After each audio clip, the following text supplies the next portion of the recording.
Hello friends, രാവിലെ തന്നെ ഞാൻ ഇവിടെ നല്ല മുട്ട പണിയിൽ നിൽക്കുകയാണ്. തലയിൽ എണ്ണ തേച്ചെടുക്കണം, അതാണ് പണി. എൻ്റെ മുടിയിൽ എണ്ണ തേക്കുന്നത് വലിയ ടാസ്ക്കാണ്. ഇത് ആഴ്ചയിൽ ഒരിക്കലേ ഉള്ളൂ. അതൊക്കെ കഴിഞ്ഞതിന് ശേഷം എൻ്റെ അടുത്ത യുദ്ധം തുണികളെ കൂടെയാണ്. ഇതും ആഴ്ചയിൽ ഒരിക്കലുള്ള പണിയാണ്. അതുകൊണ്ട് തന്നെ ഒരുപാട് തുണികൾ നനയ്ക്കാനും ഉണ്ടായിരുന്നു. തുണികളെ കൂട്ടത്തിൽ ബെഡ്ഷീറ്റും കൂടെ കഴുകാലോ എന്ന് വിചാരിച്ച് അങ്ങെടുത്തതാണ്. പക്ഷേ ഇത് ഒടുക്കത്തെ പണിയായിപ്പോയി. വെള്ളം നനയുമ്പോഴത്തേക്കും പിന്നെ ഇതിനൊക്കെ ഒടുക്കത്തെ വെയിറ്റാണ്. എങ്കിലും ഞാൻ അതിനെയൊക്കെ മുക്കിപ്പിഴിഞ്ഞെടുത്തിട്ടുണ്ട്. അതൊക്കെ കഴിഞ്ഞപ്പോഴത്തേക്കും ബുക്സ് എല്ലാം അലമ്പായിട്ട് കിടക്കണതുകൊണ്ട് അതിനെ തട്ടിയിട്ട് പറക്കി ഒതുക്കി വെക്കുകയാണ്. ക്ലാസ്സൊക്കെ കഴിയാറായതുകൊണ്ട് തന്നെ വേണമെന്നുള്ളത് വേണ്ടാത്തതുമായിട്ട് മാറ്റി വെക്കുകയാണ്. അത് കഴിഞ്ഞതിന് ശേഷം പിന്നെ നേരെ ടാങ്ക് കഴുകാൻ കയറി. ടാങ്കിൽ കിടന്ന കുറേയൊക്കെ വെള്ളം ബക്കറ്റിൽ കോരിക്കളഞ്ഞ് പിന്നെ മോപ്പിൽ മുക്കിപ്പിഴിയാന്ന് വിചാരിച്ച്. ഇത് തറ തുടയ്ക്കണ മോപ്പല്ല, ടാങ്ക് കഴുകാൻ വേണ്ടി മാത്രം ഉപയോഗിക്കണ മോപ്പാണ്. സത്യം പറഞ്ഞാൽ ഈ വെയിലത്ത് നിന്ന് ടാങ്ക് കഴുകുന്നതായിരുന്നു ഏറ്റവും വലിയ പാട്. ചുമ്മാതല്ല ആൾക്കാർ ടാങ്ക് കഴുകാൻ ബംഗാളിയൊക്കെ വിളിക്കുന്നത്. പക്ഷെ എൻ്റെ വീട്ടിലെ ബംഗാളി ഞാനാണ്.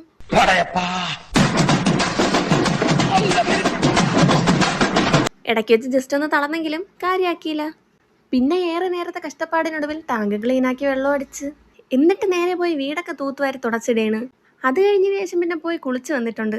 അപ്പം ഇന്നത്രേ ഉള്ളൂ. Bye friends.